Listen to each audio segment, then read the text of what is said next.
Assalamu alaikum, my dear friends. How are you? আজকে আমরা Microsoft পাওয়ার পয়েন্টের কাজ শেখা শুরু করব। তো চলো শুরু করা যাক। সর্বপ্রথম আমরা এইখানে চলে আসব, এই স্টার্ট অপশন এখানে আসব। আসার পরে এইখানে ক্লিক করব। ক্লিক করার পরে তোমাদের যদি কম্পিউটারে মাইক্রোসফট অফিস অ্যাপ্লিকেশন যে সফটওয়্যারটা ওইটা যদি ইনস্টল করা থাকে, তাহলে তোমরা এইখানে এসে লিখবা পাওয়ার পয়েন্ট, POW। এই দেখো চলে আসছে মাইক্রোসফট পাওয়ার পয়েন্ট 2010। এইখানে ক্লিক করব। এই যে আমরা এখন যেটা দেখতে পাচ্ছি, এটা হচ্ছে মাইক্রোসফট পাওয়ার পয়েন্টের ফার্স্ট পেজ। এইখানে হলো আমরা স্লাইড তৈরি করার কাজে ব্যবহার করি মাইক্রোসফট পাওয়ার পয়েন্টটা। তোমরা একটা জিনিস খেয়াল করে দেখবা, মাইক্রোসফট ওয়ার্ডে আমরা যে কাজগুলো করি সেই কাজগুলো কিন্তু মাইক্রোসফট পাওয়ার পয়েন্টে করা যাবে না। আবার মাইক্রোসফট এক্সেলে আমরা যে কাজগুলো করি সেইগুলো কিন্তু আবার মাইক্রোসফট পাওয়ার পয়েন্টে করা যাবে না। আবার মাইক্রোসফট পাওয়ার পয়েন্টে আমরা যে কাজগুলো করব সেগুলো কিন্তু মাইক্রোসফট ওয়ার্ড এবং মাইক্রোসফট এক্সেলে করা যাবে না। এই জন্য এক একটা সফটওয়্যার তৈরি হয়েছে এক একটা কাজের জন্য।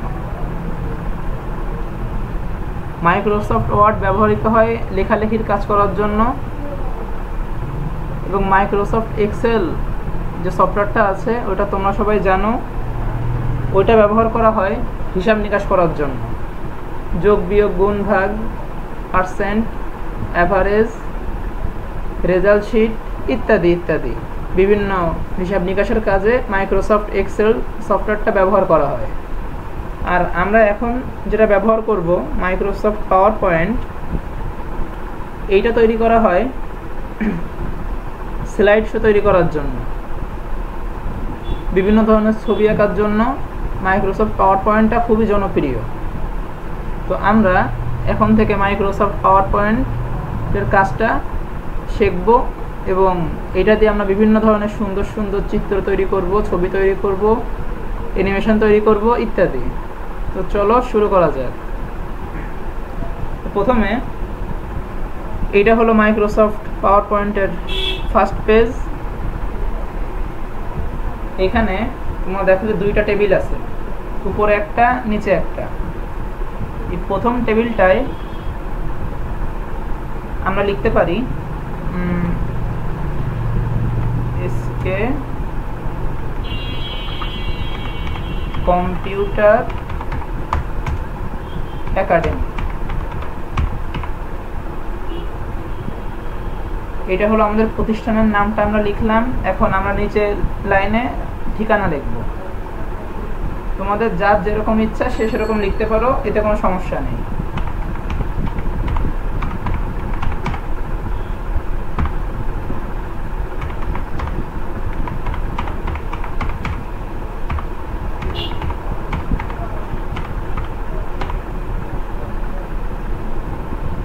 এখন তোমরা খেয়াল করো, এইখানে কিন্তু আমি যে লেখাটা লিখছি এই ফরিদপুরের আর এটা কিন্তু নিচের লাইনে চলে আসছে, কিন্তু আমরা এই সম্পূর্ণটা এক লাইনে লিখব।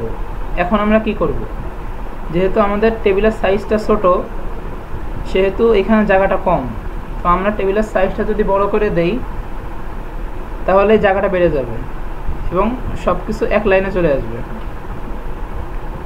চলে আসছে।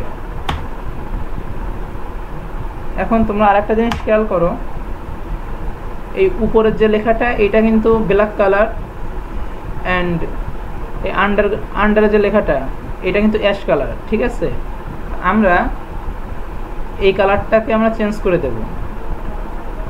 কালার চেঞ্জ করার জন্য আমরা এইখান থেকেও যেতে পারি, এইখান থেকেও কালারটা চেঞ্জ করা যাবে তোমাদের ইচ্ছা মতো। তোমরা লাল, নীল, সবুজ, হলুদ যেটা মন চায় তোমরা নিবা। সবুজ রঙটা পছন্দ, এই জন্য আমি সবুজ কালারটা দিলাম। এই হলো একটা সিস্টেম। আর একটা সিস্টেম আছে, এই যে উপরের এই যে আইকনটা এখানে ক্লিক করবা। ক্লিক করে এইখান থেকেও বিভিন্ন কালার আছে, এইখান থেকেও তোমরা তোমাদের মন মতো সিলেক্ট করতে পারবে। এখন আমাদের এখানে একটা পেজ আছে, আমরা এই প্রথম পেজটাতে সুন্দর করে ডিজাইন করি। লেখার ফন্টের সাইজটা চেঞ্জ করে দেই। ফন্টের সাইজ চেঞ্জ করার জন্য আমরা এখানে যাব, এখানে যে বিভিন্ন ধরনের ফন্ট আছে এখান থেকে তোমাদের যেটা পছন্দ হয় তোমরা সেটা নিবা। আমি এটা নিলাম। এখন আমরা এই লেখার সাইজটা বড় করব, এজন্য আগে লেখাটাকে ব্লক করে নিতে হবে। ব্লক করার পরে এই যে ফন্ট সাইজ, এই ফন্ট সাইজে ক্লিক করব। ক্লিক করে তোমাদের যেটা দরকার, যে সাইজটা দরকার বা ভালো লাগে সেই সাইজটা তোমরা নিবা। এখন প্রথম যেহেতু আমরা প্রথম লাইনটার কাজ শেষ করছি, এখন আমরা নিচের লাইনটা একটু বড় করে দেই। ফন্ট সাইজ এখান থেকেও বড় করা যাবে, আবার পাশে এখানে ক্লিক করলেও লেখা কিন্তু বড় হবে। ঠিক আছে, এই যে কাজ কমপ্লিট। এখানে কালারটা একটু চেঞ্জ করে দেই।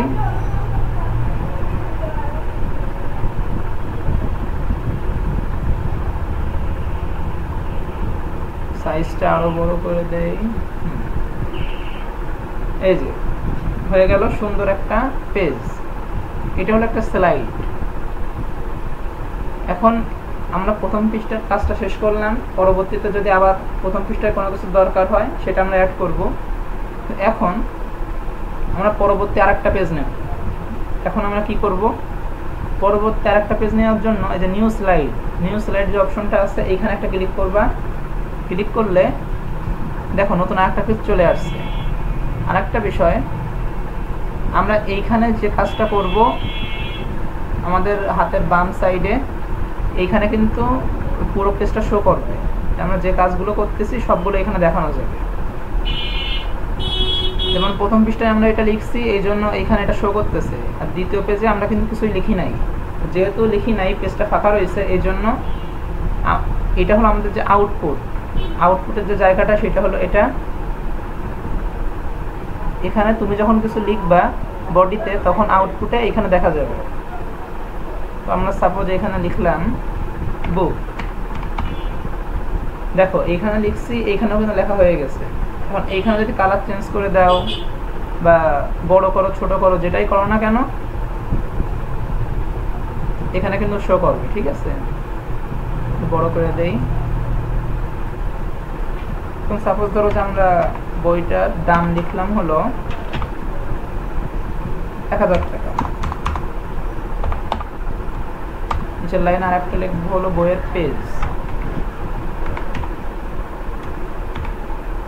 পেজ মনে করো আছে হলো 200 পিস।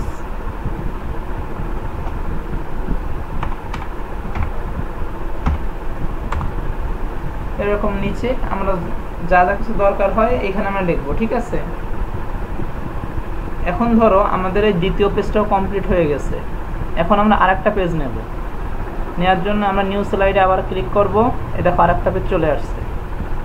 এখন এইখানে আমরা লিখবো আমরা এখানে কিছু ডিজাইন করব। ডিজাইন করার জন্য আমাদের এই যে ড্রয়িং যে অপশনটা আছে এটার ভিতরে যে এখানে ক্লিক করবা।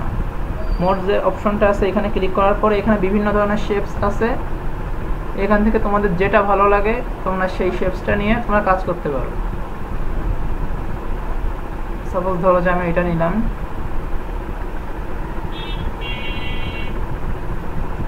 এটা নেওয়ার আগে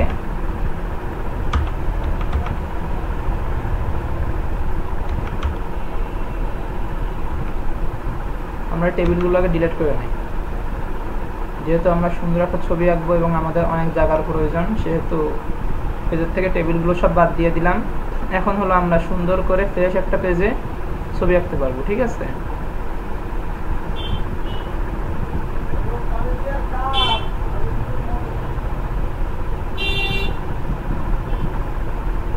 এখানে বিভিন্ন ধরনের শেপস আছে, তোমাদের যেটা পছন্দ হয় তোমরা সেইটা নিয়ে কাজ করবে।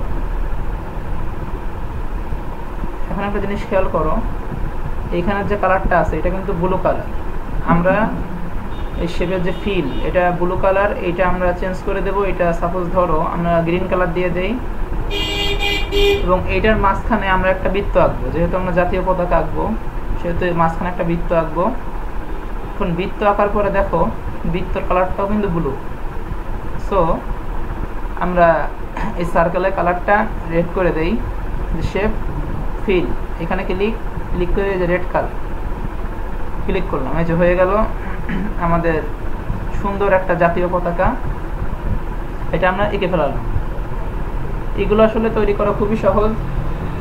তোমরা যত বেশি প্র্যাকটিস করবা তত বেশি ভালোভাবে আঁকতে পারবা। এখন আমরা আরেকটা পেজ নেব। পেজ নেওয়ার জন্য এতক্ষণ আমরা নিউ স্লাইড থেকে পেজটা নিচ্ছি। তোমরা যদি চাও লেআউটে যদি ক্লিক করো, লেআউটে ক্লিক করলে বিভিন্ন ধরনের ডিজাইন আছে, পেজের একটা ডিজাইন আর কি। এখান থেকে তোমাদের যেটা পছন্দ হয় তোমরা সেটাই ক্লিক নিবা। আমার সাপোজ ধরো যে এইটা আমার পছন্দ হয়েছে, আমি এইটা নিলাম, চলে আসলো এটার উপরে।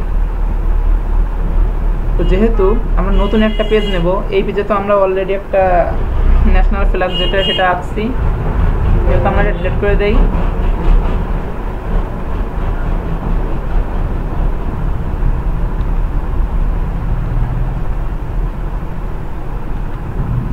ডিলিট করে দিয়ে আমরা নতুন একটা পেজ নিই। নতুন একটা পেজ নেওয়ার পরে আমরা এইখানে একটা স্লাইড তৈরি করি। এইখান থেকে এটা নেই, নেওয়ার পরে এইখানে সাপোজ ধরো যে তুমি তোমার পরিচয়পত্র লিখবা। এই জন্য আমরা এতক্ষণ কিন্তু ইংরেজিতে লিখতেছিলাম, তো এখন আমরা বাংলায় লিখব। বাংলায় লেখার জন্য এই যে এইখানে যেটা রয়েছে ইংলিশ করা রয়েছে, এইখানে আমরা ইউনিকোড করে দেব। ইউনিকোড যদি করে দেই তাহলে আমরা বাংলায় লিখতে পারবো, ঠিক আছে। আবার সাপোজ ধরো যে এখানে আমাদের দুইটা পেজ নেওয়া হয়ে গেছে, আমরা একটা পেজ ডিলিট করে দেবো। যেহেতু আমাদের এখন একটা পেজ বাড়তি রয়েছে, আমাদের ওটা প্রয়োজন নাই, সেহেতু আমরা একটা পেজ ডিলিট করে দেই। পেজটাকে প্রথমে সিলেক্ট করতে হবে, সিলেক্ট করে কিবোর্ডের যে ডিলিট অপশনটা আছে সেই ডিলিট অপশনে ক্লিক করতে হবে। এই যে কিবোর্ডের যে এই যে ডিলিট অপশনটা আছে, ডিলিট অপশনে ক্লিক করলেই পেজটা ডিলিট হয়ে যাবে, ঠিক আছে। এখন এটা আমরা কেটে দেই। এখন আমরা নতুন আরেকটা পেজ নেই, নেওয়ার পরে এখানে সাপোজ ধরো যে আমরা লিখলাম যে আমার পরিচয়পত্র, ঠিক আছে।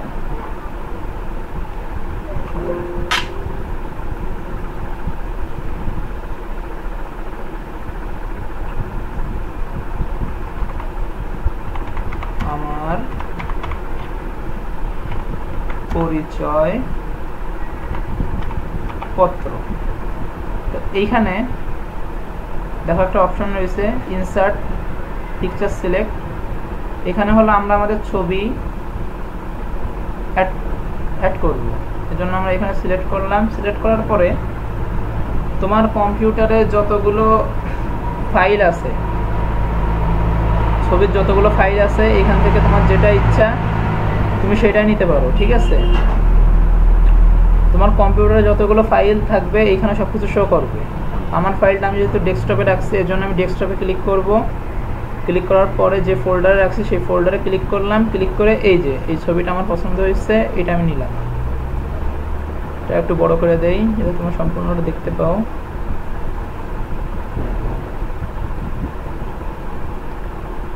এই যে দেখো সাইজটা একটু বড় করে দেই।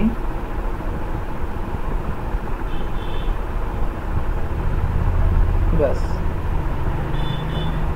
এটা ডিলিট।